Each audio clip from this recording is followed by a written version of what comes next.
बात जरा करते हैं हुकूमत की उस कार्रवाई की जो इस वक्त जोर शोरों से जारी है। मंशियात मुखालिफ मुहिम, जहां पर आपको याद होगा कि मंशियात मुखालिफ मुहिम का बड़ा programme lieutenant governor Manoj Sinha साहब की तरफ से जारी है और अब कार्रवाइयां हो रही हैं। पुलिस की तरफ से मंशियात फरोशों पर शिकंजा तो कसा ही जा रहा है, लेकिन अब सरकार के अंदर जो लोग मंशियात फरोश हैं, यानी इंतजामी अमूर के अंदर या बाहर किसी भी तरीके से जो मंशियात फरोश है, उनके खिलाफ शिकंजा कसा जा रहा है। और रात देर गए हुकूमत की तरफ से बड़ा फैसला लिया गया और जनूबी कश्मीर से यह फैसला लिया गया जहां पर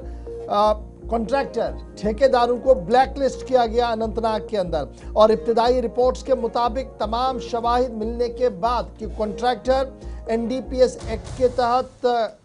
उनके खिलाफ मुकदमात हैं और कॉन्ट्रैक्टर भी है और ब्लॉक का काम भी करता है, लेकिन हुकूमत ने जहां पहले ही ये फैसला लिया था कि सरकारी मुराद उनके बैंक अकाउंट्स और उनको दी जाने वाली तमाम सहूलियतें ख़त्म की, दलदल में पाए जाएंगे लोग भी किसी न किसी तरीके से इसके मुआविन और मददगार पाए जाएंगे, उनके खिलाफ कार्रवाई होगी। और इंतज़ामिया ने कल बड़ा क्रैकडाउन किया है और block development officer Sagam Anantnag ने बड़ी कार्रवाई की है। कई कॉन्ट्रैक्टर्स को ब्लैकलिस्ट किया है और ये ब्लैकलिस्ट तब किया गया जब उनके खिलाफ थानों के अंदर पर्चे लगे थे और ये पर्चे NDPC यानी मंशियात को लेकर थे, जिसके बाद हुकूमत ने हरकत में आते हुए ये बड़ी कार्रवाई की। और आज इतलात और ख़बर यह है कि आज से यह सिलसिला पूरी वादी के अंदर शुरू होगा और मुख्तलिफ इलाकों के अंदर इस तरीके की इतलात और ख़बरें आपको मिलेंगी कि अब कॉन्ट्रैक्टर्स को इस तरीके से कलअदम करार दिया गया, इनके पासपोर्ट्स को सीज किया जाएगा। इतलात और ख़बर यह है कि बैंक अकाउंट्स को मुंजमद करने के साथ साथ इनको दी जाने वाली सरकारी मुराद से भी इन्हें नामहरूम कर दिया जाएगा ताकि मुकम्मल तौर पर कब्जा इस पूरे मामले पर सफाई जो है वो की जाए। सख्ती के साथ इंतज़ामिया कमर बस्ता है और अवाम की तरफ से भी मुसलसल फीडबैक का आने का सिलसिला शुरू हो गया है, जिसकी वजह से मंशियात मुखालिफ कार्रवाई इस वक्त बड़े पैमाने पर जारी है। फिदा हुसैन हमारे साथ ज्वाइन कर चुके हैं। फिदा, जरा मजीद अपडेट दे दीजिएगा, ये सागम ब्लॉक के अंदर ये कार्रवाई हुई है, कुल कितने कॉन्ट्रैक्टर्स थे, कितने FIR इनके खिलाफ थे? देखिए इशफाक, जहां आपने अपने आगाज में ही बता दिया कि एक तरफ से जो 100 दिन का अभियान है और उस 100 दिन के अभियान को आगे बढ़ाते हुए जम्मू कश्मीर पुलिस अनंतनाग जो है कहीं ना कहीं पे उनको आए रोज बड़ी कामयाबियां जो है वो हाथ में लग रही है। जहां पे सबसे ज्यादा मामले जो है कुछ ही दिनों के भीतर, जब हमने 2 दिन पहले SSP अनंतनाग उमूद अशोक नागपुरी के साथ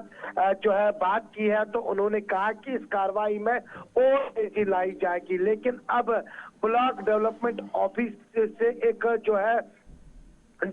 इतला हमारे पास आई है कि कॉन्ट्रैक्टर के जो वहां पे कॉन्ट्रैक्टर काम कर रहे हैं, जिनके घर में पॉपी जो है वो काश्त की गई थी, उसके बाद उनके खिलाफ मामला भी दर्ज किया गया। और ये जो कॉन्ट्रैक्टर्स हैं ये काम भी कर रहे थे ब्लॉक डेवलपमेंट ऑफिस में, तो उनके खिलाफ भी अब ब्लॉक डेवलपमेंट ऑफिस जो है वो दफ्तर भी काफी सख्त हो चुका है, उनको ब्लैक लिस्ट किया गया है। और इस तरह से क्योंकि इस बार देखिए, क्या हमने भी पिछले साल, अगर आपको याद ही होगा, पिछले साल भी कई प्रोग्राम जो है गुलिस्तान न्यूज ने इस के तहत किए हैं, जिसमें मंशियात के कारोबार या बाकी चीजों पर से कितने मुज़र असरात पड़ते हैं, तो वो सब चीजें जो है गुलिस्तान न्यूज ने पिछले साल भी इस तरह के प्रोग्राम किए हैं। लेकिन इस बार जिस तरह से सरकार ने ये प्रोग्राम चलाया है, जिसमें खुद फिदा हुसैन, क्या ये उस कार्रवाई का आगाज है कि विद इन सिस्टम जो लोग बैठे हैं, जो सरकारी ठेके हासिल करते रहे, सरकार के खजाने से मुराद हासिल करते रहे, उन लोगों पर कार्रवाई का एक सिलसिला जब शुरू किया गया है तो उसकी इब्तिदा है, जिसमें क्या इस बात की तरफ इशारा है कि within departments, within civil administration, different circles में तहकीकाती अमल तेज हुआ है? देखिए, आज से बख्शा किसी को भी नहीं जाएगा, चाहे वो कॉन्ट्रैक्टर हो, चाहे वो कोई और भी है, क्योंकि इसे साफ तौर पे ये अंदेशा मिलता है कि अगर आप कोई भी काम करते हैं, चाहे आप कॉन्ट्रैक्टर ही क्यों ना हो, चाहे आप कोई भी काम भी करता हो, लेकिन अगर आपके पास जिला इंतजामिया के पास कोई शिकायत आती है, कोई पुलिस के पास शिकायत आती है, तो इस तरह की कार्रवाई का सामना आपको जरूर करना पड़ेगा। लेकिन यहाँ पे जिस तरह से पहली बार हम देख रहे हैं कि ब्लॉक डेवलपमेंट जो ऑफिस है सागाम का, जो सागाम कोकरना इलाका है, वहां पर इस तरह की कार्रवाई कहीं ना कहीं पे, क्योंकि अगर ये एक तरह से ब्लॉक के काम भी लेते हैं, लेकिन दूसरी तरफ इस तरह के कारोबार में ये अपना जो है हाथ भी था इनका, तो उस तरह से ये कार्रवाई जो है ये सख्त है और बड़ी कार्रवाई है। इसको कहीं ना कहीं पे अवामी हल्कों ने शाबाशी दिया। ज्वाइन करने के लिए ऑर्डर जो जारी किया गया है जी ब्लॉक डेवलपमेंट ऑफिसर सागाम की तरफ से, उसके मुताबिक जिनका ताल्लुक बोहरीपोरा सागाम से है, फिर गुलाम मोहम्मद भट्ट, इनका ताल्लुक हिलाल मोहल्ला सागाम से है। तीसरा नाम जो इस ऑर्डर के अंदर जारी किया गया है वो मोहम्मद यूसुफ भट्ट, और ये भी बोहरीपोरा सागाम का है। और फिर चौथा गया हिलाल मोहल्ले का है। इनका जो मामला है वो NDPC एक्ट के तहत इनके खिलाफ